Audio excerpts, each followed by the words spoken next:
Aujourd'hui, on va parler d'un sujet qui revient chez toutes les personnes qui construisent. C'est un sujet sur lequel je suis toujours un petit peu méfiante parce que pour moi, il arrive parfois beaucoup trop tôt et il prend beaucoup trop ton focus si tu construis dès le départ. On va parler aujourd'hui de décoration et plus particulièrement de la couleur. Parce que si tu rêves d'une maison qui soit faite pour toi, qui te ressemble, mais qu'entre Pinterest, les avis de ton entourage, la peur de te tromper, tu ne sais pas toujours par où commencer, j'ai trouvé la spécialiste de la couleur et j'ai eu envie de la recevoir pour aborder ce sujet tellement passionnant. Et tu vas voir que Cécile est une passionnée.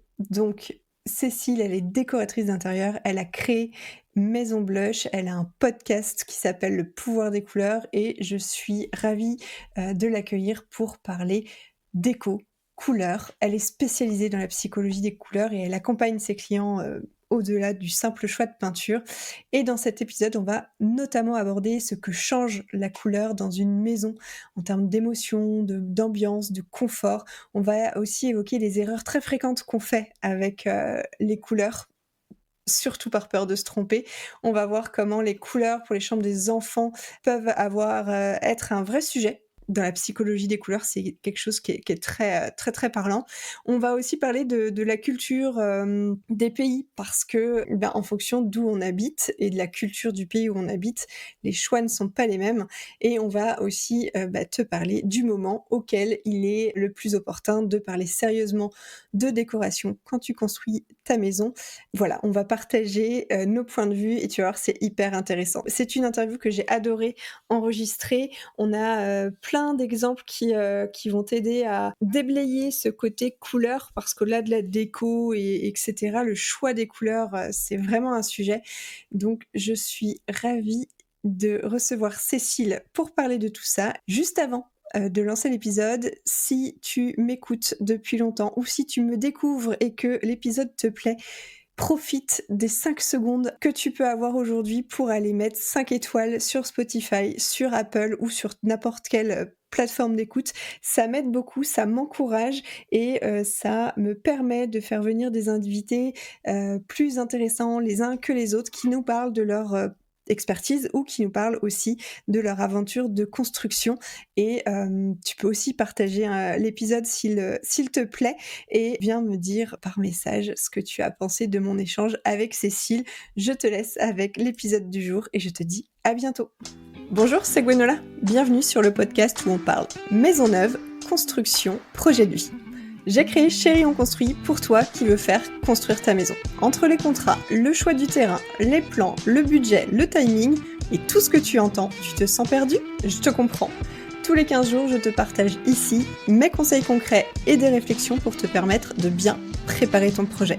Je reçois aussi des professionnels qui t'apportent leur expertise et des propriétaires qui ont déjà vécu l'aventure pour qu'ils te partagent leur expérience. Mon objectif ? Que tu vives ton projet sereinement en sachant exactement où tu vas.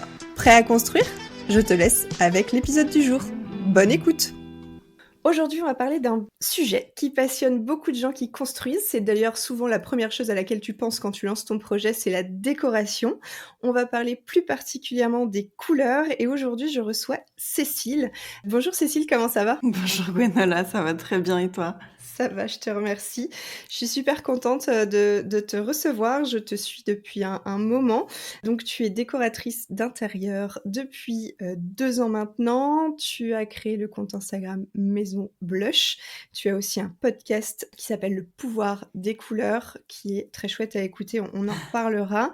Tu t'es spécialisée dans la couleur. C'est vraiment ton truc. Quand on t'écoute, quand on suit ton compte, on le voit. Donc toi, tu es décoratrice, c'est une reconversion. Tu étais éducatrice spécialisée. C'est assez intéressant. Je te l'ai pas dit, mais on va peut-être commencer par là, parce que j'aurais voulu savoir comment tu as fait le pont entre éducation spécialisée et la décoration, parce que je pense que c'est très lié. Parce que tu vois, dans la couleur, tu parles de bien-être, de se sentir bien chez soi, et la couleur a réellement un impact. Et je voulais t'inviter parce que Moi, tu le sais, je parle beaucoup des plans. Je trouve qu'on pense trop souvent trop vite à la décoration en oubliant cette partie, somme toute, très importante qu'est les plans. Mais la décoration n'en est pas moins importante, c'est plus une question de timing et j'avais très envie d'aborder ce sujet, avec toi. Et du coup, est-ce que tu peux nous parler un petit peu juste, voilà, de ton parcours, de comment tu es arrivée à être décoratrice, de ta passion des couleurs? Parce que je sais que tu as beaucoup, beaucoup, beaucoup de livres sur le sujet et que tu te formes très, très régulièrement. Donc, dis-nous comment c'est arrivé dans ta vie et comment tu l'utilises aujourd'hui. Ouais, avec plaisir. Alors en fait, j'ai suivi un parcours scolaire assez classique, tu vois? J'ai fait un bac L et à la fin, de mon bac, j'avais très envie de devenir décoratrice d'intérieur ou architecte d'intérieur. C'était vraiment mon truc. Sauf que, bon, c'était un peu compliqué quand même parce que, à cette époque, c'était il y a, bon, 15 ans? Non, un peu moins. Pareil. Et c'était quand même pas hyper bien vu de sortir des études sans avoir de diplôme. Tu vois, il y avait ce truc-là un petit peu et être décoratrice d'intérieur, c'était pas diplômant et ça l'est toujours pas. Non, Donc en c'est vrai. fait, c'était un peu compliqué, pour mes parents inconsciemment et puis pour moi aussi, je pense quand même. Donc ce que j'ai fait, c'est que je me suis tournée vers une prépa beaux-arts. J'ai intégré une prépa beaux-arts dans l'objectif d'aller vers un parcours, archi d'intérieur après. Et c'est drôle parce que quand j'ai passé le concours pour entrer dans cette prépa beaux-arts, mon projet, c'était de redécorer les maisons de retraite. Oh, OK, Bon, excellent. ouais, Vaste sujet. oui, complètement. Finalement, ça s'est pas passé vraiment comme prévu. La prépa beaux-arts, enfin, les beaux-arts de manière générale, c'est un milieu quand même très particulier. Je me suis pas sentie à l'aise. J'ai fini par laisser tomber et je suis retournée vers mon plan B, en fait, de devenir éducatrice spécialisée. Donc, je suis D'accord. devenue éducatrice spécialisée avec un diplôme, là, pour le coup, 3 ans d'études. Un vrai truc reconnu. C'est ça. Et puis, du coup, j'ai continué mon parcours. J'ai accompagné des jeunes sortant de prison, des enfants en situation de handicap, des femmes victimes de proxénétisme, enfin voilà un tas de parcours, difficiles et en fait, je suis revenue du coup à ma première passion, la décoration et aujourd'hui, je mêle vraiment les 2. C'est-à-dire que grâce à mon parcours d'éducatrice spécialisée qui est fait de beaucoup d'écoute, d'empathie, de bienveillance, en fait, j'accompagne mes clients avec finalement cette expérience, d'éducatrice spécialisée. Mais finalement, ça a toujours fait partie de moi. Oui, parce qu'en fait, tu accompagnes les gens dans des sujets beaucoup plus légers aujourd'hui, mais on le sait quand on travaille dans nos métiers, des fois on partage des bouts d'histoire qui sont plus ou enfin, même si le sujet reste plus léger qu'un accompagnement en milieu hospitalier ou, dans des structures, plus ou moins, spécialisées, on partage beaucoup de la vie des gens. Qu'ils le veuillent ou non, on comprend beaucoup de choses. Certains s'épanchent et ont besoin de parler beaucoup plus que d'autres. Moi, je me souviens, j'avais fait un bilan de compétences là entre avant Chéri on construit.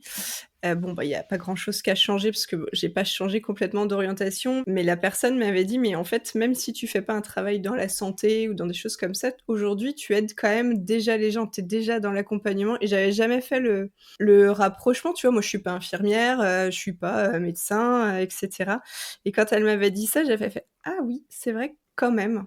Ça peut paraître très lié parce qu'aujourd'hui, on travaille l'esthétique et puis, les fonctionnalités aussi, mais finalement, on aide beaucoup les gens et toi, tu les aides maintenant avec la couleur. Tu en as fait ta spécialité, c'est ton sujet de prédilection. Déjà aux Beaux-Arts, tu te passionnais pour la couleur en tant que telle ou c'est un sujet qui est venu, de ton parcours en découvrant, peut-être tu parlais de la décoration des EHPAD, en découvrant des structures, pas ouf décorées et le moral des gens qui étaient, à peu près au même niveau? Comment tu es Mmh. arrivée à traiter ce sujet hyper précis? Alors pas particulièrement aux beaux-arts, mais la couleur, ça a toujours fait partie de moi quand même parce que je me souviens que déjà quand j'étais ado, j'allais traîner dans tous les Leroy Merlin possibles et je découpais des petits échantillons, tu sais, ceux qui sont donnés gratuitement là, Oui, voilà. Je passais mon temps déjà à faire ça avant, à créer des mood d'accord. boards et cetera. Donc en fait, ça a toujours fait partie de moi quand même et du coup, quand j'ai repris, une formation de décoratrice d'intérieur, il y avait un chapitre sur les couleurs, pas génial, Mmh. mais du coup, ça m'a manqué, en fait et j'ai eu envie d'aller plus loin, à propos de la couleur parce que je trouve que c'est quand même important. Je crois qu'on commence tous à en avoir un petit peu marre des intérieurs blancs, beiges. J'ai l'impression que la tendance est quand même plutôt à davantage de couleurs. Et en fait, j'avais envie d'aller plus loin, tout simplement. Donc, j'ai décidé de me former aussi à la couleur. Et puis, depuis, j'ai continué de lire, de me nourrir d'études psycho-scientifiques. Enfin, voilà, je n'arrête pas, je mange couleur toute la journée parce que ça me passionne, vraiment. C'est tellement riche, en fait. Ouais, c'est un univers qui est riche et c'est vrai que c'est très lié, au bien-être et puis, tu disais, à la psychologie, aussi. Qu'est-ce qui, pour toi, dans une pièce, dans une maison, qu'est-ce que peut apporter une couleur bien choisie? Alors pour le coup, je précise pour ceux qui nous écoutent, je te demande pas c'est quoi la couleur qu'il faut mettre dans la cuisine? Parce que ça peut tellement varier, mais qu'est-ce que peut apporter dans la décoration, dans la vie dans la maison, une couleur bien choisi en fonction de plein de paramètres. Qu'est-ce que ça change?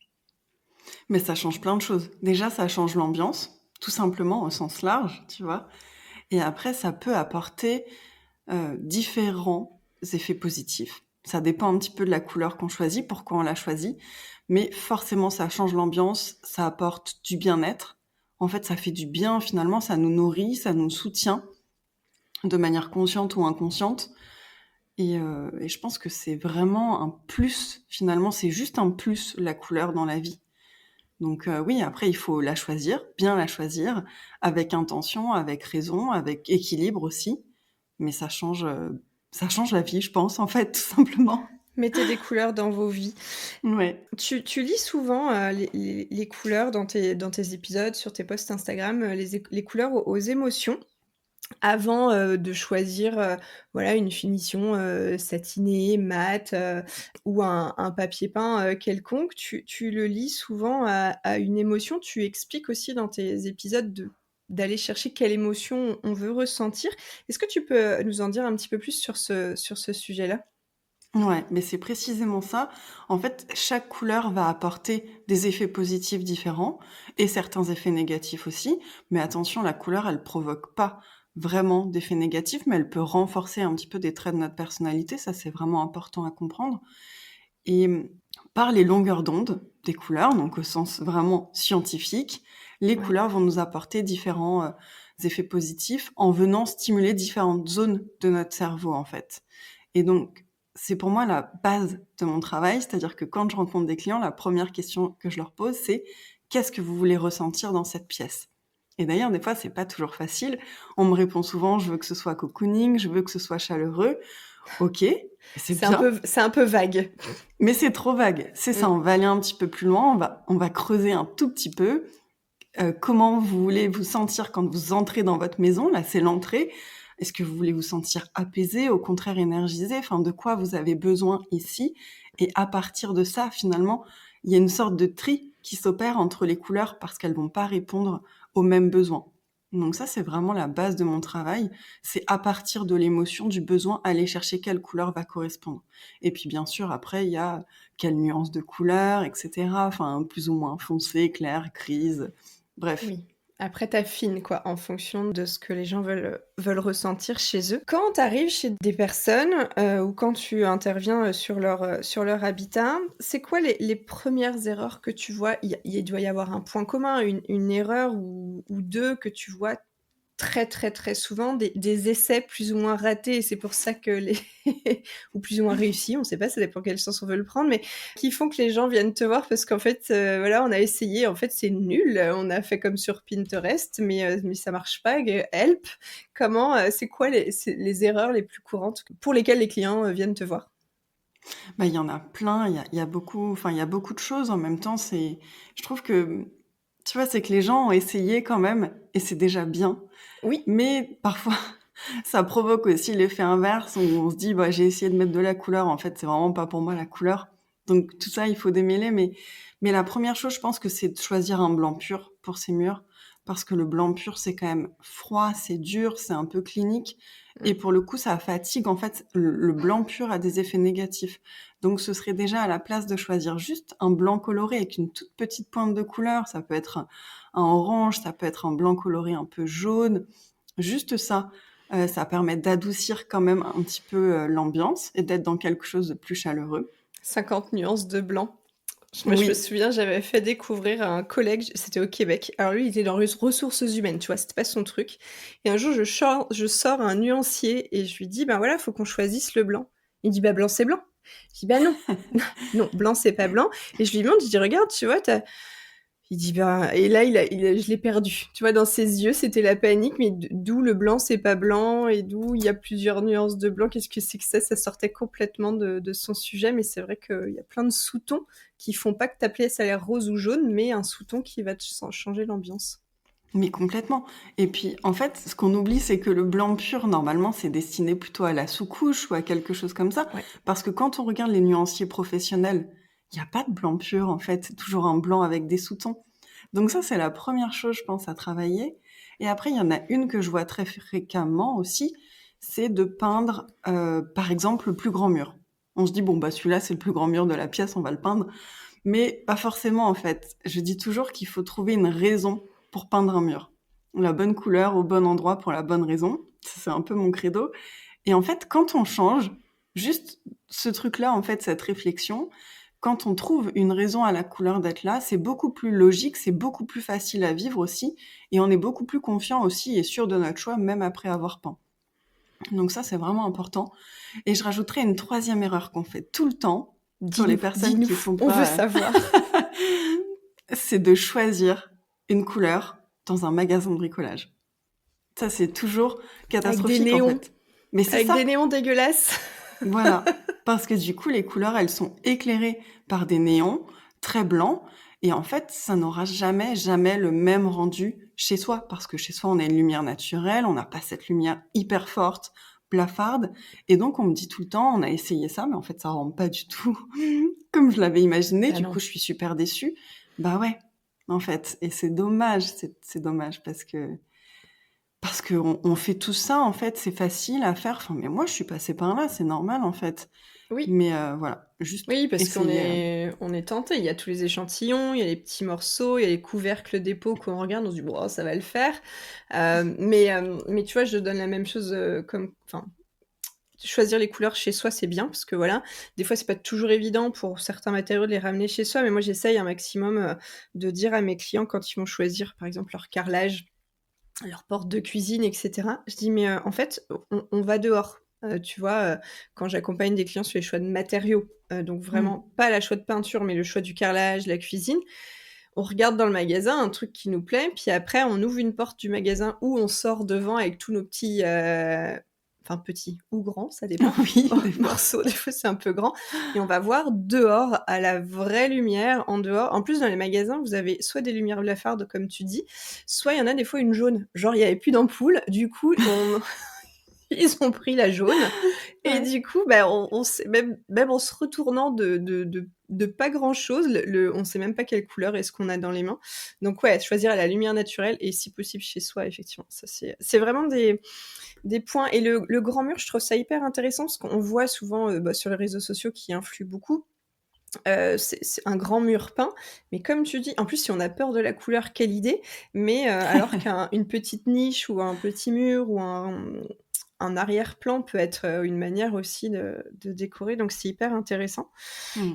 et à l'inverse, est-ce qu'il y a des blocages? Tu vois, des gens chez qui tu arrives et c'est tout blanc, ils ont laissé leur sous-couche ou ils ont peint dans le blanc le plus blanc qu'ils ont pu, trouver et voilà, la peur de se lasser, j'imagine, ça doit être hyper courant. On l'a déjà pour les choix de cuisine, par exemple. Est-ce que tu vois des blocages comme ça chez les gens en règle générale aussi? Ouais, il y en a pas mal et en effet, la peur de se lasser, c'est un des gros blocages. C'est une grosse inquiétude et c'est ce que je dis, en fait, pour, annuler un peu cette peur, c'est de choisir la couleur avec intention. Donc c'est-à-dire la bonne couleur pour répondre aux bons besoins, en fait, mais aussi la bonne position, en fait, dans l'espace. Parce qu'une fois qu'on a vraiment réfléchi tout ça et qu'on a fait le choix, consciemment, vraiment avec intention, c'est-à-dire qu'on s'est posé sur le truc quand même. On n'a pas besoin d'y passer des heures, hein, mais juste d'y réfléchir, vraiment d'aller un peu plus loin que je veux mettre de la couleur, je vais peindre ce mur et ben, on a moins cette crainte, on se sent plus confiant. Donc oui, il y a la peur de se lasser, il y a, la facilité aussi, en fait, hein, de tout peindre en blanc, mais il y a aussi, la peur du jugement. Ça Ah arrive ouais? souvent aussi. C'est vrai? C'est souvent inconscient. Des fois, c'est conscientisé quand ça l'est, c'est vraiment intéressant parce qu'on peut vraiment débloquer des choses. Là, cette semaine, typiquement, j'ai vu une cliente qui me dit j'adore la couleur, mais ma maman me dit qu'il faut que je mette du blanc parce que je vais me lasser des couleurs. Et en fait, il y a une espèce de croyance héritée, de peur inculquée. Et on a toujours cette crainte aussi, bah oui, mais souvent c'est inconscient, mais qu'est-ce que vont penser les autres? Ouah, je vais peut-être pas mettre du rose chez moi. Enfin, le rose, c'est une couleur un peu, tu vois, Un un peu peu féminine. fifille, un Voilà, peu, c'est ouais. gênant. Mmh. Et oui, donc il y a ça aussi. Et c'est tellement dommage parce que, en fait, quand on est chez soi, on fait les choses pour soi. Mais de se débarrasser de tout ça, c'est difficile. Ouais et puis c'est valable sur tellement de sujets, parce que là, on parle de la décoration, donc là, tu dis que ta cliente, sa maman lui dit de pas faire ça. Quand tu construis, bon alors là, tu as les avis de tout le monde, de ta Ouais. famille, en passant par tes amis, et l'artisan qui dit: «Mais faut pas faire ça». Moi, chez moi, par exemple, j'ai pas mis de suspension dans mon salon, OK? Donc je n'ai pas de sortie au plafond. Mmh. J'ai dû insister auprès de l'électricien parce qu'il me dit: «Non mais Gwenola, tu vas regretter de pas avoir de lumière au plafond». Bah non, en fait, moi je veux des appliques dans mon salon. Il dit: «Non mais je te le mets, comme ça, tu pas de regrets». Je dis: «Non mais j'en veux pas, non, non, non» et j'ai vraiment dû insister parce que, bah, pour lui, c'était bizarre, je voulais pas de lumière au plafond, je les ai mis sur les murs et en fait, tu es confronté tout le temps et sur ta façon de t'habiller aussi. On met pas de Ouais. rayures avec du léopard. Moi, j'adore mettre des rayures avec du léopard, par exemple. Et en fait, on est confronté tout le temps à Mmh. la vie des autres Ouais. et comme tu disais tout à l'heure, la peur du jugement, bah, en fait, ton avis, en fait, moi je dis ça à mes clients, des fois, c'est pas bien, mais je dis: «En fait, on s'en fout. On s'en fout de l'avis de, ton Oui. constructeur ou, de ta maman ou, de ton frère, parce qu'en fait, c'est toi, comment tu vois ça et mais c'est très, très dur, de s'en débarrasser de ce Mais poids c'est ça. des conventions, on va dire. Ouais. Oui. Moi, je dis à mes clients des fois, insistez. Vous faites pas avoir par vos Mmh. artisans, allez-y, tenez votre truc, C'est assumez. ça. Et puis bon, je le dis pas toujours à mes clients non plus parce que j'essaye d'être bienveillante le plus possible, mais des fois, j'ai bien envie de leur dire quand même: «Ne demandez pas trop l'avis des autres. Si c'est OK pour vous, foncez, en fait», C'est ça. parce que chacun a un avis différent. Et je l'ai vu avec une copine récemment, en fait, elle a demandé l'avis, à plusieurs personnes et en fait, personne n'avait le même et c'est normal que personne n'ait le même et c'est même bien. Sauf que vous, ça vous perd, en fait. Donc Ouais, non, c'est vrai. allez-y. Si Et c'est puis ça OK demande pour de vous. prendre, un recul qu'on a du mal à faire quand on doit faire des choix qui coûtent cher. Redécorer sa maison, repeindre, c'est un investissement. Alors tu en parleras peut-être tout à l'heure, parce que je sais que tu dis aussi qu'on peut changer. C'est relativement facile de faire évoluer, mais c'est quand même un investissement. Il y a l'investissement émotionnel et la peur de se tromper, tout ça pèse très, très lourd, et on a besoin de se rassurer en allant demander plein d'avis et c'est vrai que c'est un peu, ton rôle, mon rôle quand on travaille sur nos sujets de: «Et vous, vous en pensez quoi?» Ouais. C'est toi, tu en penses quoi quand tu réfléchis à ton sujet? Mais oui, oui, je vois bien, le genre de blocage que ça peut créer. J'ai beaucoup de gens qui me suivent ou et cetera, qui ont des tableaux Pinterest remplis, des enregistrements Instagram remplis, toi aussi j'imagine, Oui. et souvent c'est réconfortant parce qu'on voit effectivement, la finalité et puis moi je leur dis souvent: «Le plan c'est votre base. Si votre plan n'est pas bon, à quoi bon de penser la couleur?» Alors la couleur peut corriger, si c'est trop tard, que l'espace est trop petit, trop grand, que la perspective est pas incroyable ou que l'éclairage de la pièce est pas optimisé, la couleur peut vraiment, sauver ça. En tout cas, c'est mon point de vue et je voulais te demander ton avis en tant que décoratrice, en tant que, personne spécialisée dans la couleur.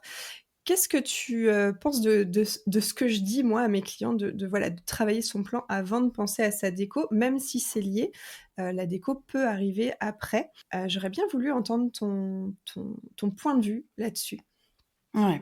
Bah, je suis complètement d'accord avec toi parce que Tu pas obligé, typiquement hein, parce que si, c'est si, pas parce que je t'ai invité. je vais t'expliquer pourquoi.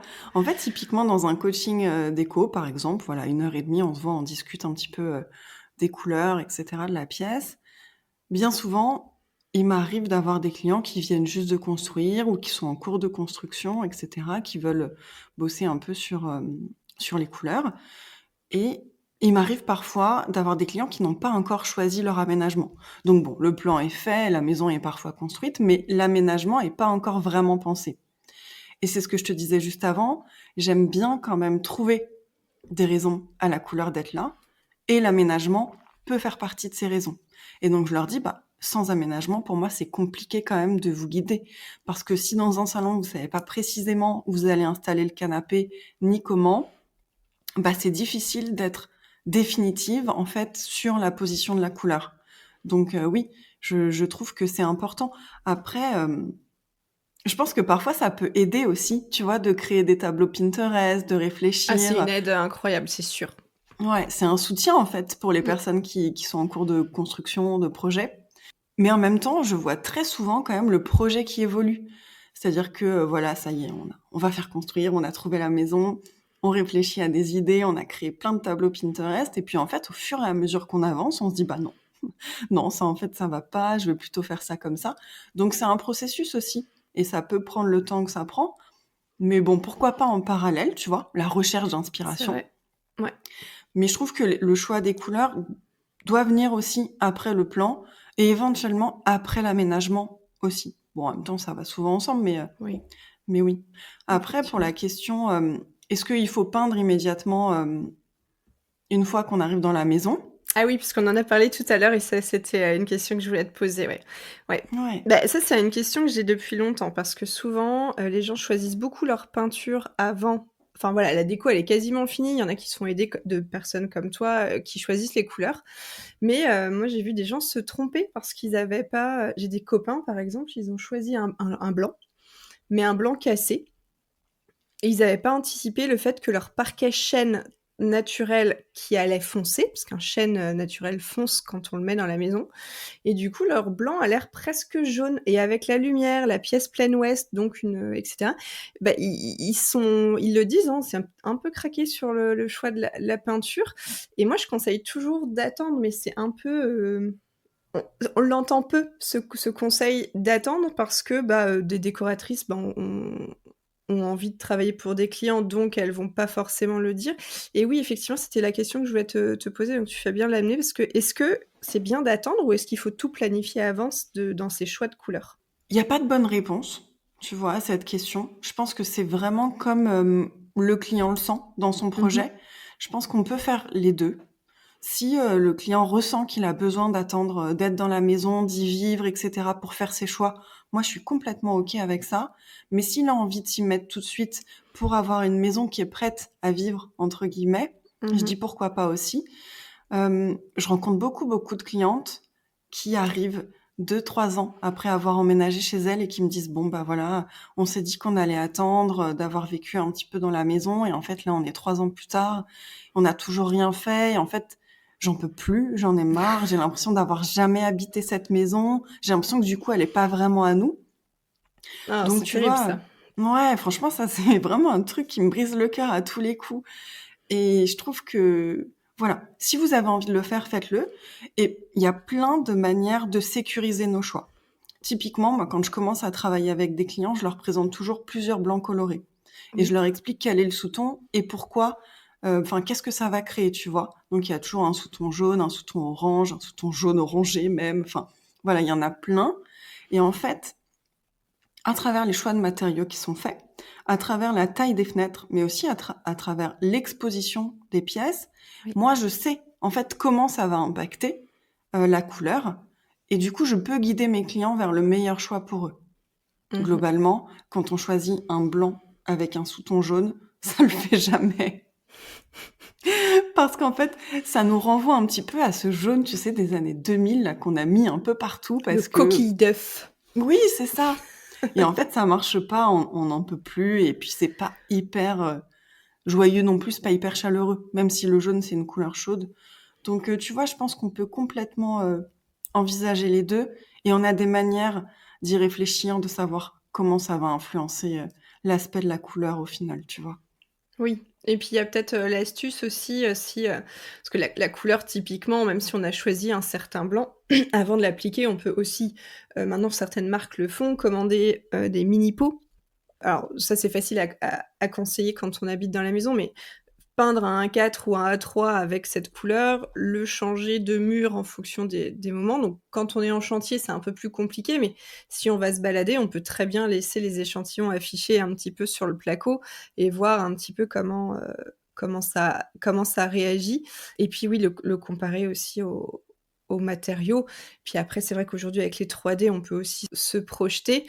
L'inconvénient, c'est qu'on n'a pas toujours la Mmh. réelle tonalité du soleil qui n'est jamais la même. Un temps gris, un Ouais. temps ensoleillé, en plus, ça change beaucoup. Mais c'est intéressant. Puis je pense aussi que tu peux la réfléchir, cette couleur. Par exemple, si tu as envie de te dire: «Moi, j'ai envie d'un mur coloré ou d'un endroit ou d'une cuisine très colorée» ou quelque chose comme ça. Quand tu travailles ton plan, ça peut avoir un impact. Même si tu as pas choisi la couleur exacte, tu peux aussi te dire: «OK, je veux un mur accent, je veux un mur waouh dans ma maison, qu'est-ce qu'on en fait et comment on le met dans le plan?» Ce qui fait que tu prépares ta toile pour du coup, mettre tes Ouais. couleurs après. Ça peut être effectivement très, très lié. Ouais, complètement. Et puis c'est ce que tu dis en fait, oui, les échantillons, c'est hyper important, c'est hyper intéressant. On le fait pas toujours, mais idéalement, il faudrait le faire à chaque fois, juste pour être sûr. Ça implique forcément, quelques dépenses supplémentaires, mais ça vaut le Mmh. coup. Quand même sur une couleur, un blanc coloré typiquement qu'on va mettre partout ou Ouais. presque sur les murs neutres, là franchement ça vaut le coup. Et puis après oui, la 3D et je te rejoins, en tout cas sur le rendu des couleurs, c'est nul. On peut pas le dire autrement. OK, bah, d'accord, c'est nul, très bien. On note, je mettrai en réel. La 3D pour choisir ses couleurs, c'est nul, retenez ce passage. Bah, c'est pas toujours hyper, réaliste. Ça Mmh. peut être trop saturé, c'est-à-dire que tu peux avoir un très beau papier peint qui, en vrai, va être très beau, puis il va sortir hyper saturé parce que Ouais, c'est très chiant à faire les réglages en 3D, ne nous le cachons pas, pour ouais, nous en tant que personnes qui faisons de temps en temps des 3D. On a tendance à croire que c'est l'outil magique. ouais, pas du tout. Peut-être que toi aussi, qui font leur 3D, Cozy Casa, Home by Me, Oui. tout ça et qui viennent te voir et qui te disent: «En fait, ça marche pas, je suis à la version 12, je ne trouve pas ma solution, je trouve pas comment faire fonctionner mon plan, je trouve pas comment faire fonctionner ma déco». Parce qu'on a tendance à croire que la 3D va être la réponse à toutes nos questions, mais il y a beaucoup, beaucoup d'autres questions avant de monter ces murs en 3D qui viennent intervenir et qui font que le visuel va être juste et donc le futur projet va être juste. C'est pas juste le fait de le monter en 3D, quoi. Ouais, complètement. Ça peut être un outil, voilà, Oui, mais il faut pas vraiment. le voir comme, davantage qu'un outil. Ça peut aider parfois, mais en effet, il y a tellement d'autres choses et puis, voilà, franchement, la 3D, ça apporte un très, très mauvais rendu des couleurs. Aujourd'hui, je travaille plus du tout sur 3D pour les couleurs. Je travaille D'accord. toujours sur 3D pour, l'aménagement de la pièce. Tu vois, ça m'arrive, mais je ne montre plus du tout de rendu 3D. Je fais qu'une 3D blanche, des blocs, tu vois? Tout simple. C'est vrai? Ah, Ouais. c'est hyper intéressant pour Mmh. quelqu'un qui travaille la couleur, tu fais des 3D toutes blanches. Oui, je fais des 3D toutes blanches et Excellent. après, je travaille la couleur, mais sur un croquis, en fait. Et là, on a quand même un meilleur Mmh. rendu des couleurs. Même si c'est jamais 100% juste, parce que de toute façon, il y a le numérique, tu vois? Enfin, il y a le croquis qui va modifier les couleurs, il y a l'écran de ton téléphone qui va modifier les couleurs, on n'a jamais le même calibrage. Moi, je fais C'est souvent vrai. la comparaison entre mon iPhone et mon iPad. Déjà, c'est pas du tout le même C'est vrai. rendu. Donc en fait, voilà, c'est pareil, c'est un outil de projection, mais il faut pas se fier à ça non plus. Et en fait, c'est ce que je dis tout le temps à mes clients.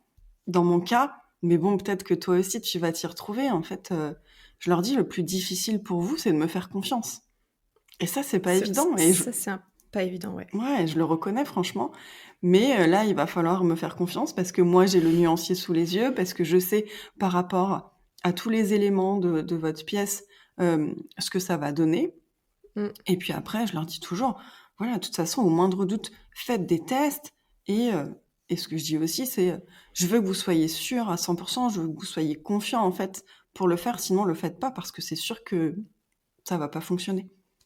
Oui, il faut vraiment se projeter parce que ça, c'est vraiment un sujet. Moi, je l'ai beaucoup dans les plans, mais dans la couleur, c'est ça, on a du mal à se projeter. Un grand mur avec un papier peint impressionnant, Mmh. une cuisine, bleue, un mur, terracotta même. Alors terracotta, terrible couleur à choisir, trop orange, trop marron, trop Ah oui? rose, trop moche. Mmh. On peut se tromper très, très vite sur ce Oui. genre de couleur. Il y a ce truc de se projeter et moi, c'est rigolo parce que j'ai fait souvent des réels sur le sujet, mais je fais pas de 3D. Dans mes posts, tu vois rarement de projection. J'en mets quelques-unes parce que bon, il faut quand même que je montre ce que ça peut donner, mais et j'en fais peu. Mes clients n'ont pas tant besoin que ça de voir leur plan en 3D parce que la manière dont je travaille, je suis assez pédagogue pour que, avec mes croquis, et mes gribouillis sur mon iPad et tout, ils arrivent tellement à se projeter que mes prestats de 3D, j'en fais vraiment, vraiment pas beaucoup. Et c'est vrai que comme tu dis, la 3D, c'est un outil et parfois, il est pas nécessaire de payer parce qu'on le facture, hein, la 3D, Oui. c'est quand même du temps qu'on passe. Parfois, c'est pas forcément nécessaire. Et oui, le lâcher prise, de faire confiance à l'œil de quelqu'un pour son projet, ça, c'est quelque chose. Ouais, Je voulais complètement. revenir sur un épisode de ton podcast qui m'a accompagnée l'autre jour en voiture et je le trouvais assez génial parce que j'ai vécu au Québec 3 ans et demi. La notion de l'habitat, des tailles des pièces, des choses comme ça est très, très, différente. On voit, les anglo-saxonnes, qu'elles soient anglaises, américaines, amener des choses. Pinterest aidant, ça débarque et en fait, tu as reçu, Justine de Rainbow Shaker que moi je connaissais pas du tout. Mais qui vit à Londres et tu l'avais invitée pour échanger sur cette perception de couleur qui est très, très, différente entre la France et l'Angleterre et est-ce que tu peux nous faire un petit retour sur, alors je vais pas te faire un bilan de ton épisode, mais je sais que tu suis Justine. Moi, je vous invite à aller écouter cet épisode parce qu'il est hyper intéressant et on peut faire plein de parallèles. Comment le pays, les coutumes de chaque pays ont un impact sur nos choix et notre manière de gérer, notre maison et la décoration. Ouais, complètement, avec plaisir. Je vous invite aussi à aller écouter cet épisode parce que Oui. Justine en parle mieux que moi, vu qu'elle le vit.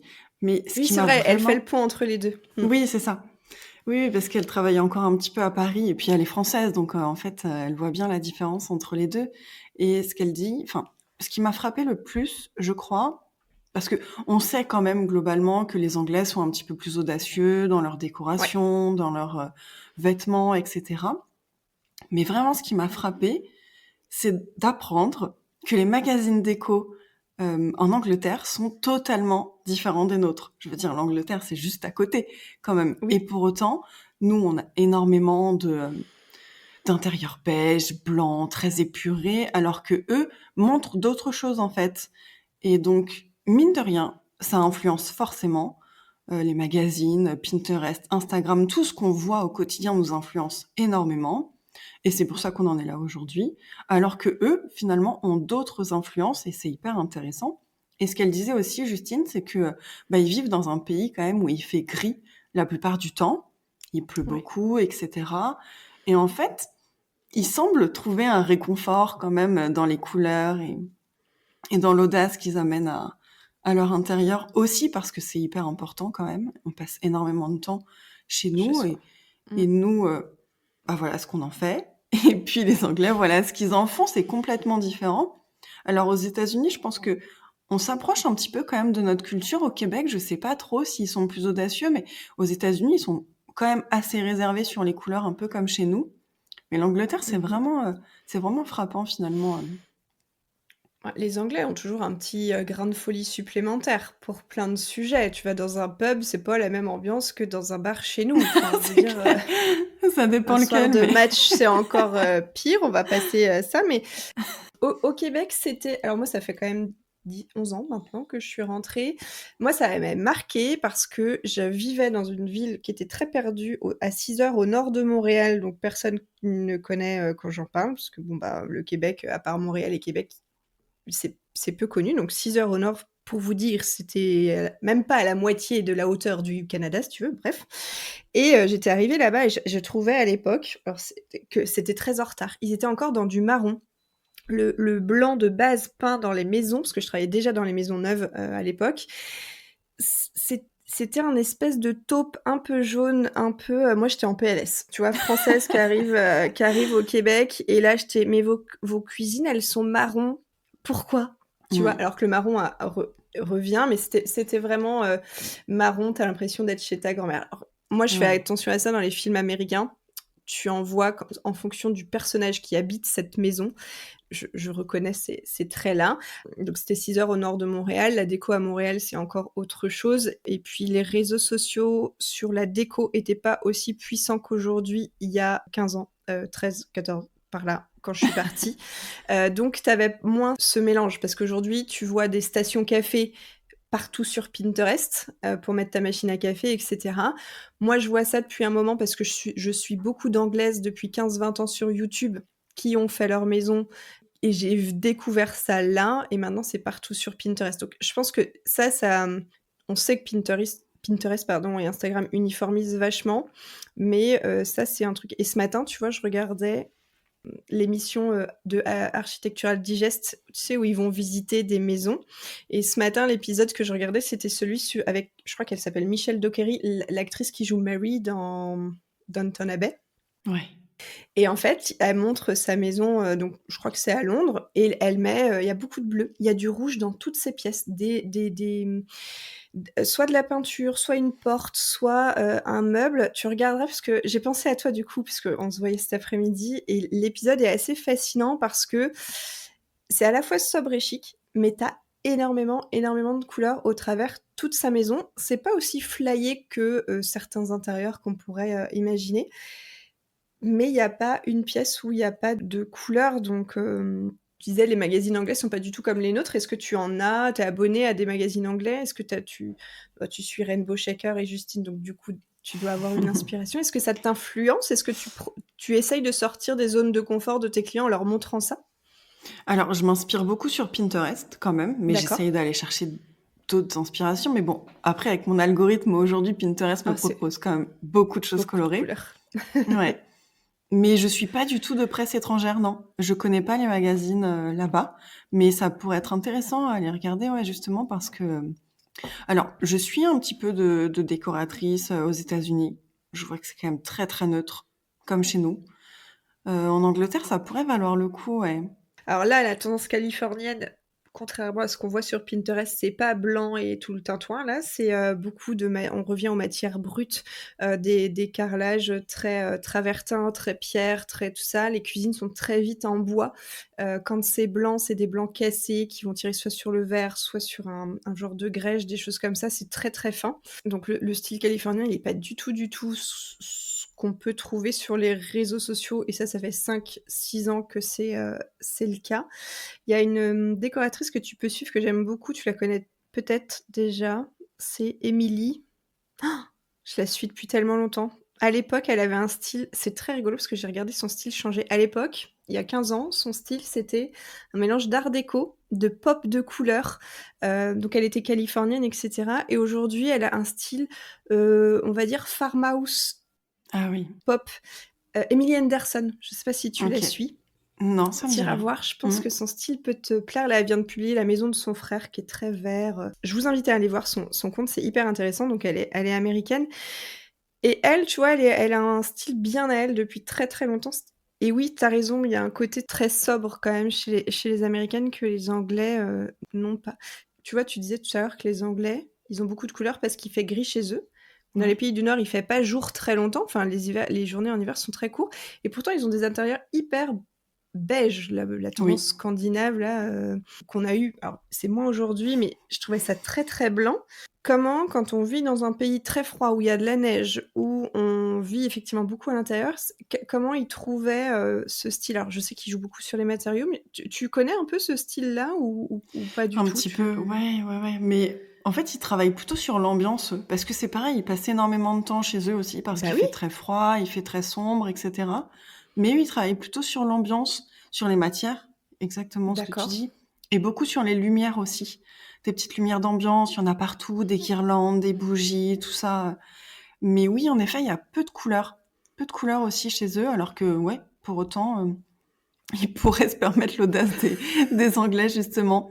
Ouais, on a vraiment des styles différents et ouais, c'est toujours intéressant de toute façon de découvrir un petit peu les autres univers et finalement, il y a plein d'endroits dans le monde où on est quand même très audacieux et on n'en Mm. parle pas, ça nous influence pas du tout. Ouais. Typiquement, l'Amérique du Sud, l'Afrique, Oui. c'est très coloré et on n'est pas du tout influencé ou inspiré par ça. On n'a pas ce genre de propositions dans nos algorithmes et c'est dommage parce que je trouve que ça mérite en fait d'être vu, ça mérite d'être partagé et juste qu'on soit davantage ouvert en fait à toutes les influences, tu vois?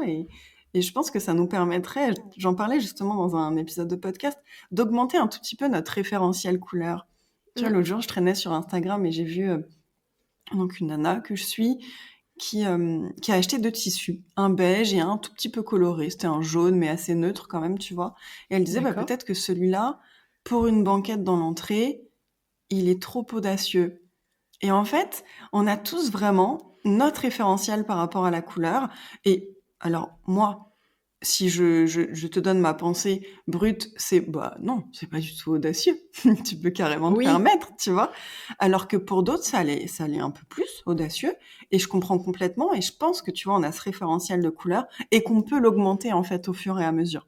Typiquement, tu mets un coussin jaune chez toi, bah voilà, au bout de 2 semaines, t'es habitué, t'as envie de mettre une autre touche et en fait, petit à petit, tu vois, t'augmentes un petit peu ta résistance à la couleur. Et je pense que si on était un peu plus influencé par d'autres inspirations, eh ben, ça nous permettrait de se sentir un peu plus libre. ouais. Mais c'est là où les réseaux sociaux et Pinterest, en l'occurrence, ont, leurs limites, je trouve, parce que du coup, Pinterest, comme tu le dis, ça fonctionne en termes d'algorithme. Donc s'il a vu que tu as aimé du beige plusieurs fois, ben, il va pas te proposer une cuisine bleue, un canapé, vert et alors que tu en as peut-être très, très envie au fond de toi et tu vas avoir, ça, voilà. Alors que la presse papier peut nous amener ce grain de folie quand on regarde la maison de Sarah Lavoine, par exemple, quand, il y a des reportages sur sa maison au Cap Ferret. Chaque maison a sa couleur, c'est hyper joyeux. Bon, forcément, les photos sont pas prises au mois de décembre, on est bien d'accord. Mais il y a ce côté-là et je dirais que c'est quand même l'avantage de la presse papier, c'est que ça peut aussi nous sortir de l'algorithme parce que ça vient, aussi d'éditrices qui font des choix, plus ou moins audacieux dans les maisons qu'elles choisissent, de montrer et AD est hyper intéressant. Les Oui, vidéos, AD sont très intéressantes pour ça. Si vous visitez la la maison de, Cara Delevingne, voilà, si vous voulez du anglais, j'allais dire sous LSD. Puis-je dire ça dans un podcast? Pas sûr. D'anglais un petit peu en forme, on va dire. Sa maison, elle est juste incroyable. Je mettrais pas tout ce qu'elle a chez moi, genre son toboggan qui va au sous-sol, non, tu vois? Mais il y a plein de choses très, très cool.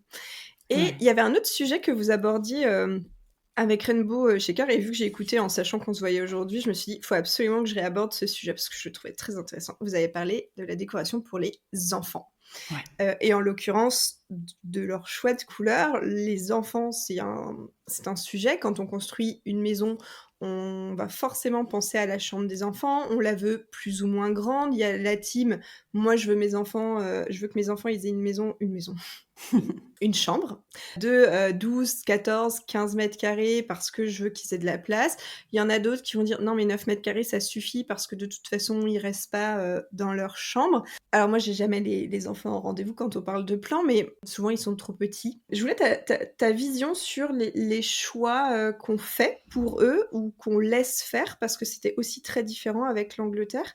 Et comment tu gères, toi, quand tes clients viennent te voir pour une chambre d'enfant?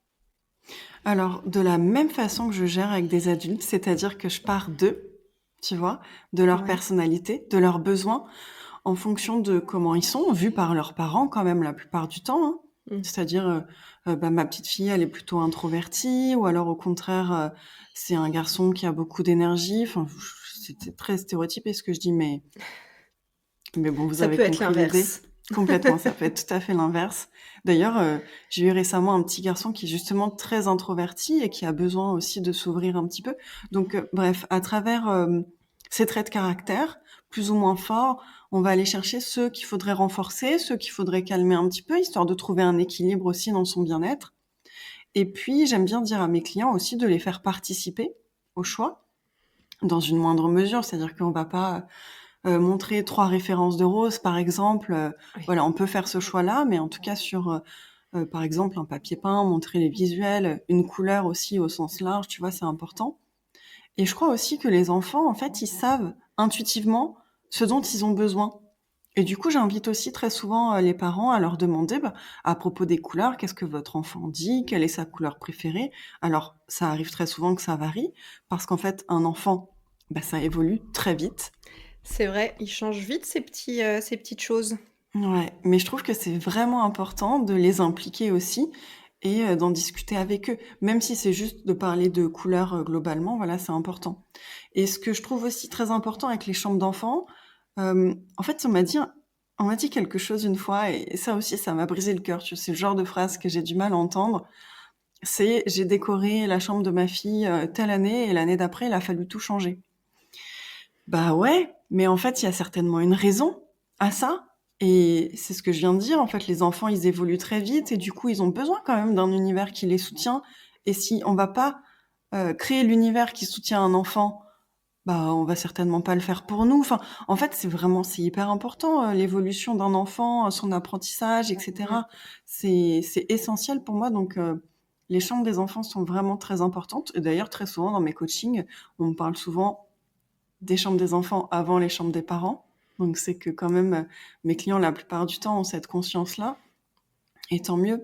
Et après, c'est ce que je dis aussi, en fait, s'il faut changer dans un an, bah, on change dans un an parce qu'on sait que ça va la soutenir ou le soutenir, en fait, et que ça Mmh. va jouer en sa faveur, que ça va vraiment l'accompagner dans son développement et ça, pour moi, c'est intéressant. Enfin, c'est important.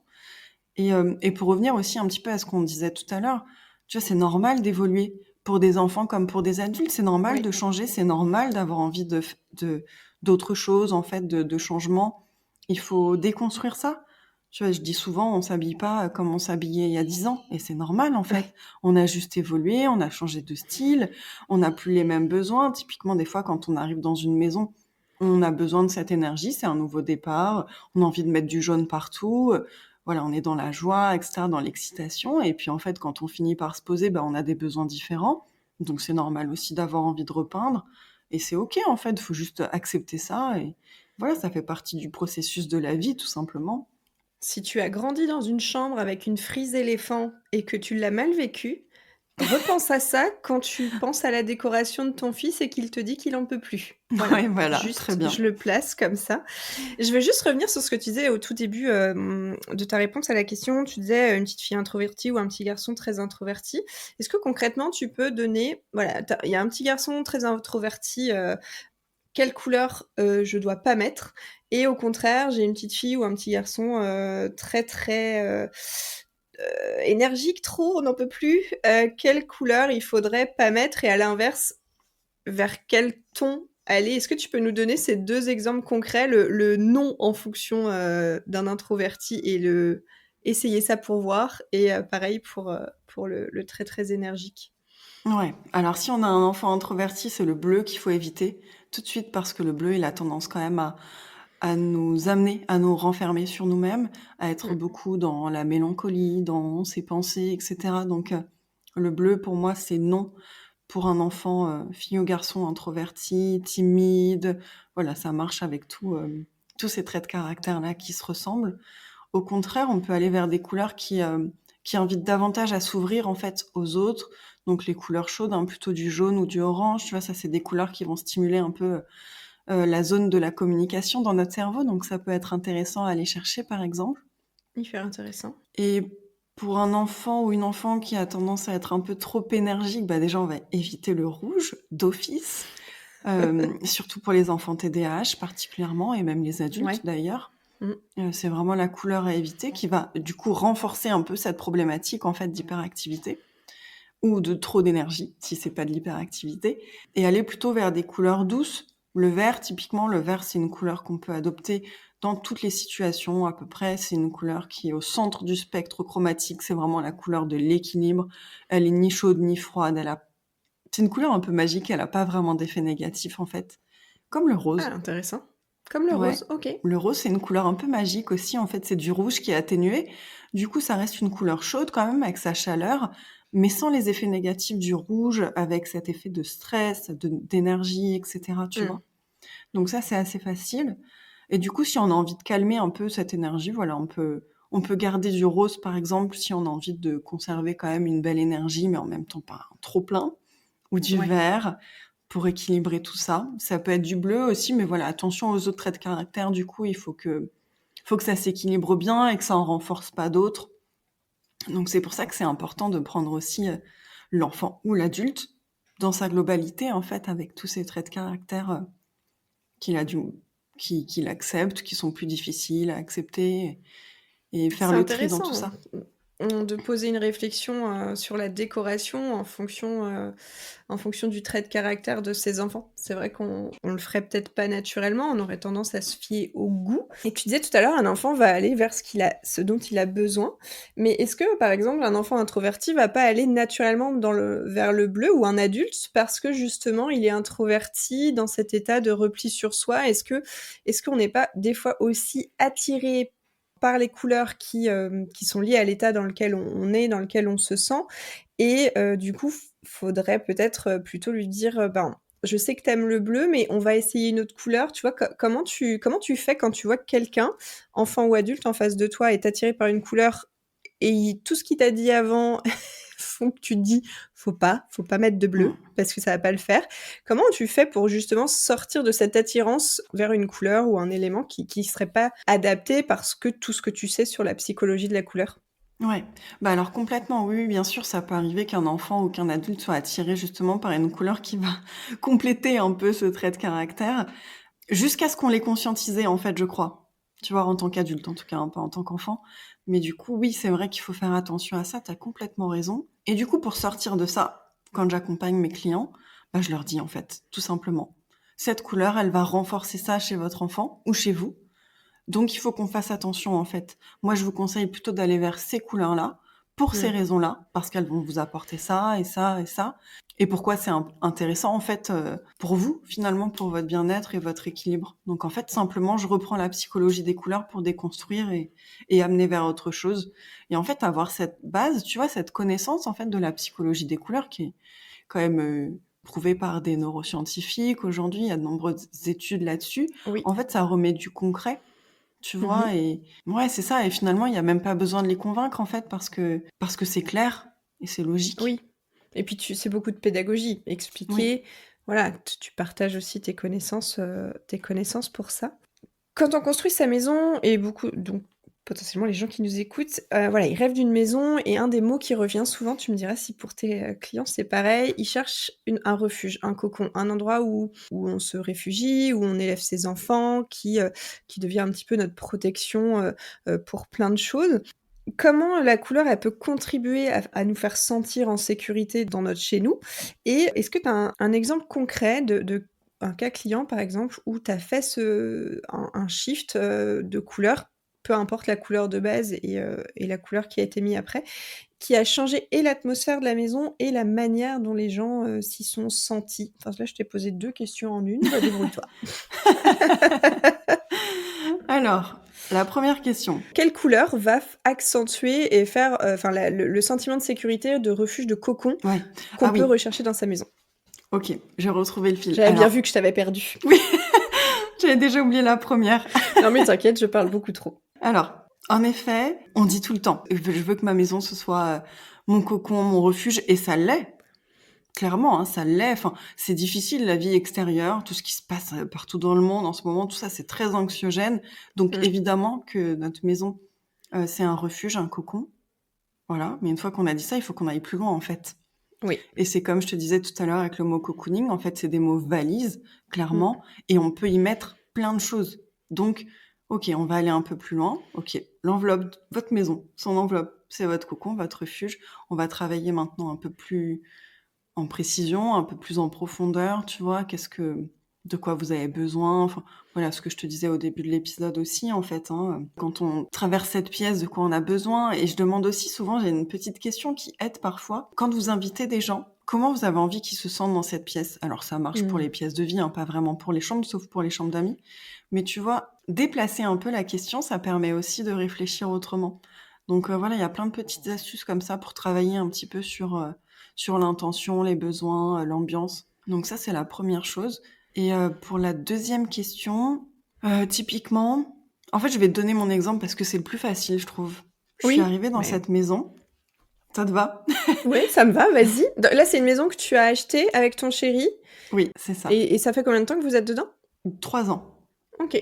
et donc on a acheté cette maison et on dormait bon, c'est une maison des années fin 70. Il y avait pas mal de travaux, pas de gros travaux, mais il fallait tout refaire, en fait, toutes les peintures et cetera. Et donc en attendant, on dormait dans une chambre violette. Et le violet, c'est une couleur qui est quand même très particulière. C'est un mélange de rouge et de bleu, donc de couleurs chaudes et de couleurs froides. Et bon, ça nous renvoie très souvent à des choses un peu mystiques, un peu spirituelles. Voire Pas au du tout. deuil, en Oui, plus. aussi. Pas du tout mon truc. Moi, je suis quelqu'un de très terre à terre. Le violet, c'est pas du tout une de mes couleurs. Ok. Mais c'est OK. Et en fait, le violet, c'est vraiment une couleur qui est particulière à utiliser aussi. Je la recommande que dans certains cas, typiquement salle de méditation, salle de yoga, ce genre de choses. Ou quand on est vraiment attiré par cette couleur depuis longtemps, qu'elle correspond à notre personnalité, etc. Bref, cette chambre violette, je n'en pouvais plus. Je peux comprendre, ça peut être intense quand même. Ouais, complètement. Et donc, au bout d'un moment, j'ai décidé de refaire cette chambre parce que vraiment, c'était trop. Et je suis une personne assez anxieuse, en fait. J'ai besoin un peu de me sentir en sécurité, vraiment de me sentir ancrée, tu vois. Et donc, je suis allée chercher le marron et j'ai peint ma chambre en marron. Et en fait, ça me rassure énormément, ça m'apaise. Et finalement, je me suis créé un cocon aussi à l'intérieur de mon cocon parce que j'ai peint les murs et le plafond en marron. D'accord. D'ailleurs, je me souviens, j'avais partagé ce projet sur Instagram et j'ai une décoratrice qui est venue m'envoyer un message et qui m'a dit mais t'as pas peur qu'il y ait plus de lumière et tout? Bah alors, premièrement, non, j'ai une moquette blanche, donc ça diffuse vachement bien la lumière. Et deuxièmement, je m'en fiche parce que clairement, ma chambre, j'y vais que pour dormir, quoi. Donc, j'ai pas vraiment besoin de lumière. Mais du coup, c'est fou parce qu'en fait, on a toujours plein de blocages. Mais Ouais. bref, tout ça pour te dire qu'en fait, le marron, c'est une couleur hyper intéressante pour s'ancrer, se rassurer. Après, il faut faire attention quand même parce que c'est une couleur qui a tendance à nous ralentir, à nous empêcher d'avancer, d'aller de l'avant, tu vois. Un peu Donc, il lourd, faut... un peu Ouais. lourde, c'est une couleur qui peut avoir ce côté-là aussi. C'est ça. Donc il faut bien l'équilibrer. Si c'est pas dans la pièce, ça peut être ailleurs. Moi, par exemple, j'ai mis des coussins rouges, tu vois, des petites touches un peu comme ça, quand même colorées, histoire d'ajouter un peu d'énergie à cette pièce. Pour la vie de couple, c'est plus sympa. Et puis en même temps, pour équilibrer un peu le marron qui a tendance à, voilà, à ancrer parfois trop. Et puis c'est pareil, par ailleurs, évidemment, il faut réfléchir aussi à tout le reste de l'ambiance quand on fait des choix comme ça. Et Jean-Gabriel Causse, le pape un peu de la couleur en France, qui est incroyable. Je vous invite à aller l'écouter ou à le lire parce que c'est vraiment intéressant. Il dit qu'en fait, pour vraiment se sentir bien, idéalement, il faudrait qu'on voit tous les jours toutes les couleurs de l'arc-en-ciel. Ça nous ferait du bien. On se sentirait beaucoup mieux, en fait, plus comblé, tu vois, dans toute notre diversité, dans toute notre palette de personnalités, dans tous nos besoins. Donc, en fait, c'est important quand même d'avoir... Et c'est finalement là que tu dis que les Anglais ont raison. Ouais. Parce que eux, dans plein d'endroits, ils voient les couleurs, toutes les couleurs de l'arc-en-ciel malgré leur ciel gris. Complètement, ouais. Mais c'est une crainte aussi, hein, parce que j'ai beaucoup de clients qui me disent, je me souviens en cours de projet, je fais des propositions à une cliente, je crois qu'on est à la 3e pièce, et elle me dit, mais Cécile, je veux pas d'une maison de clown. C'est fou, hein? On n'est pas obligé d'aller par là, en fait. On peut avoir quelque chose de très équilibré, on peut avoir 18 couleurs différentes dans la maison et que ce soit aussi très équilibré, très harmonieux, en fait. Il faut qu'on arrive à déconstruire tout ça et c'est beaucoup de travail, mais j'accepte cette mission. Je suis sûre que tu la réalises avec brio. Mais c'est des injonctions, j'étais en train de penser. Moi, je me souviens quand j'étais petite, ma mère me disait, on met pas de noir avec du bleu marine. On met pas de noir avec du marron. On s'habille avec max 3 couleurs. Tu vas pas mettre, je le disais tout à l'heure, du léopard avec des rayures. Et en fait, quand tu sors de ces conventions et que tu fais ta tenue avec intention et justesse, je sais pas si ça va te parler, si ça va parler à ceux qui nous écoutent, mais moi, je suis pas une fashionista pure, je m'habille relativement normalement, mais j'ai des petits craquages de temps en temps sur des trucs, et j'ai tendance à beaucoup admirer les gens qui s'habillent d'une certaine manière, d'une manière assumée. Et même si je vais pas aimer la tenue parce que je la mettrai pas chez moi, je vais pouvoir admirer l'audace et dire « Ah, ça fonctionne. Ok, je l'aurais pas fait, je le mettrais pas sur moi, mais ça fonctionne. » Et je trouve que la maison, qui est un endroit hyper personnel, un peu comme les habits qu'on met, c'est un petit peu la même chose. C'est-à-dire que, par exemple, je vais avoir un intérieur complètement noir et blanc, des univers un peu à la André Poutman, qui était une très grande archi d'intérieur française, qui était très dans le noir et blanc. Ben, moi, je pourrais pas vivre là-dedans. Ça fait trop famille Adams et ça va pas du tout aller... Enfin, voilà. Mais... Waouh, c'était fait avec justesse, c'était fin, etc. Et je trouve que c'est ça qu'on peut aussi aller chercher dans sa maison. Mais complètement. Et puis c'est pareil, hein, c'est ce que je dis, et il faut se sentir confiant avec ça. Il faut que ça matche avec notre référentiel couleur. Et tu vois, par exemple, la cliente qui adore les couleurs, mais bon, il y a sa maman derrière qui dit, il faut que tu mettes du Mmh. blanc. Bah, on a travaillé ensemble et on n'a pas fait un truc très extravagant. Donc on arrive à trouver aussi quelque chose qui fait le compromis. Et puis peut-être que quand elle se sentira plus à l'aise, elle aura envie de davantage de couleurs. Mais oui, enfin, on peut trouver un équilibre. Et puis même, on peut être hyper audacieux aussi. En fait, arrêtons de se prendre la tête et faisons ce dont on a envie, bon sang. Bon sang, pour rester très, très polie. Je suis assez, d'accord avec ça. Pour commencer à conclure l'épisode, je voulais te demander, je sais que tu as des clients qui construisent, on a eu, une au moins, cliente en commun et tu as je sais pas si tu as vu mon message sur Instagram que je t'ai envoyé. On a été, tagués dans une publication de Charlotte Camp.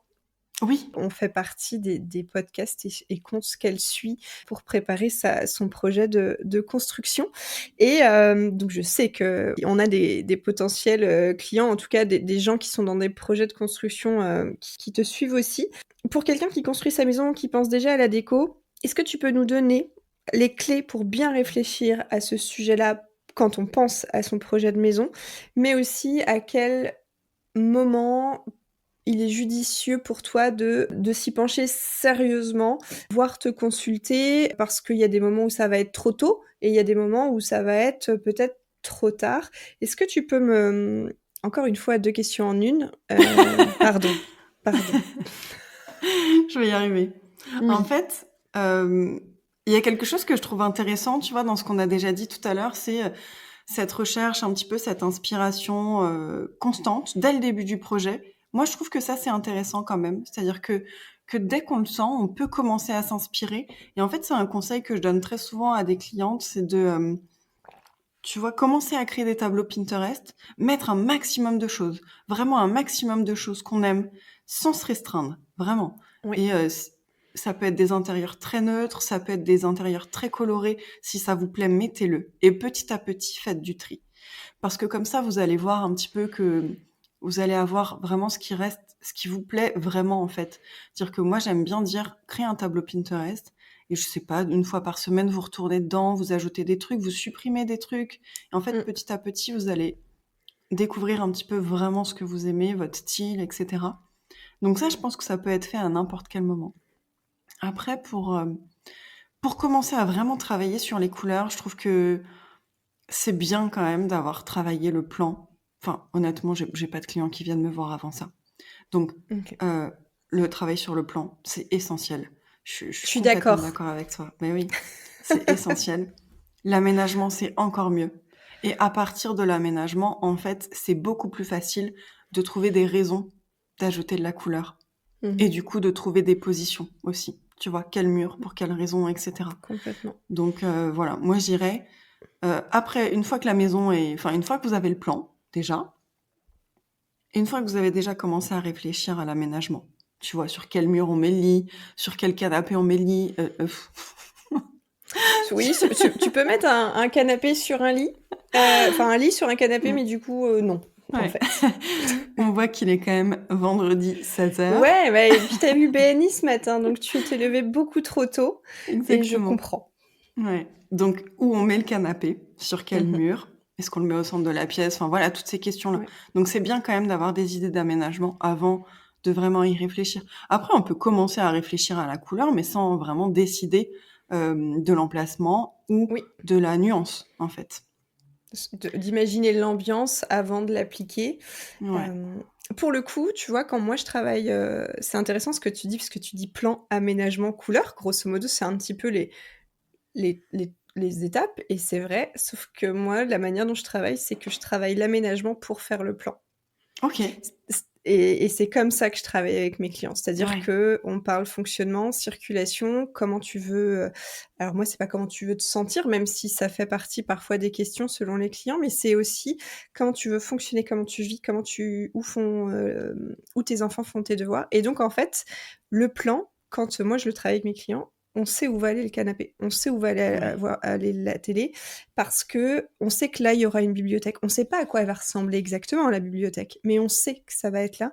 Et c'est ça, moi, je jongle beaucoup entre l'aménagement et le plan, parce que souvent, l'aménagement est bloqué si le plan est pas bon. Et c'est l'aménagement qui fait que la maison va être fonctionnelle.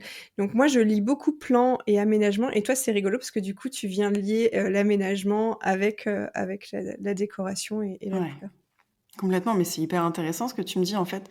Moi, je l'avais jamais vraiment envisagé comme ça parce que je travaille pas du tout de plan. En fait, Ouais, j'interviens après, tu oui, vois, mais c'est c'est vrai. vraiment hyper intéressant. Ça me semble à 100% logique, en fait. Et en effet, du coup, ça fonctionne ensemble, de toute façon, en fait. Et Oui, bien c'est sûr, très très lié.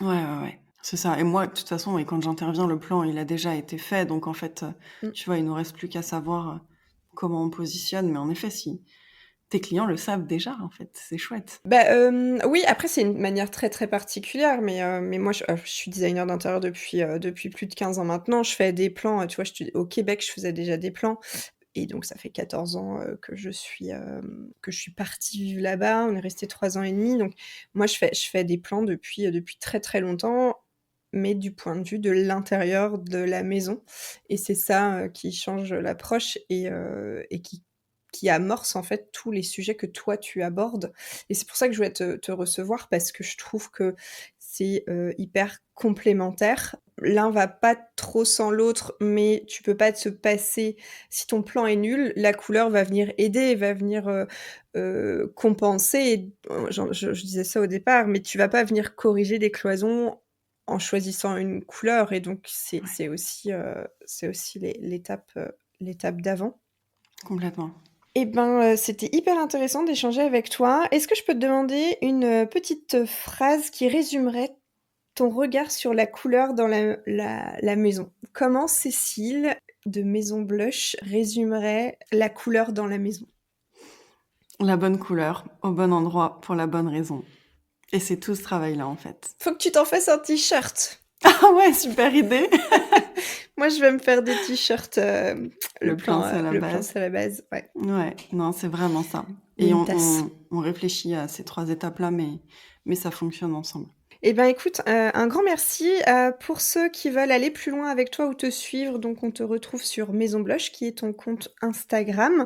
J'imagine qu'on retrouve tous les liens, pour, te contacter, prendre rendez-vous, et écouter ton podcast Le pouvoir des couleurs, qui est hyper, hyper intéressant. Moi, je suis une jeune formée sur la psychologie, des couleurs et la neuroarchitecture. J'ai fait cette formation cette année parce que je trouve, ça hyper intéressant, quand on traite l'habitat de se former. C'est vrai que notamment, c'est des sujets qui sont peu connus encore, qui sont en train d'exploser. Les bouquins, les formations, tout ça sont en train d'arriver beaucoup. Et ton podcast est hyper intéressant. Ce que j'aime, ton approche. L'épisode que j'ai écouté hier, c'était sur la gestion des choix de la déco en couple. Ah oui, Très vaste très sujet aussi. intéressant. Vaste sujet aussi. Donc allez écouter ce super podcast. Merci Cécile d'avoir accepté l'invitation sur le podcast de Chérie on construit. J'espère que ça t'a plu. Et voilà, est-ce que tu voulais ajouter un dernier mot pour terminer? Ben merci. Merci beaucoup Gwenola de m'avoir invitée parce que c'était super chouette de discuter davantage avec toi, d'échanger un petit peu nos regards et nos pratiques et c'est forcément hyper riche et intéressant. Moi j'adore franchement discuter avec mes consoeurs, confrères comme ça, donc franchement merci beaucoup. Avec plaisir. À bientôt. Ouais, bientôt.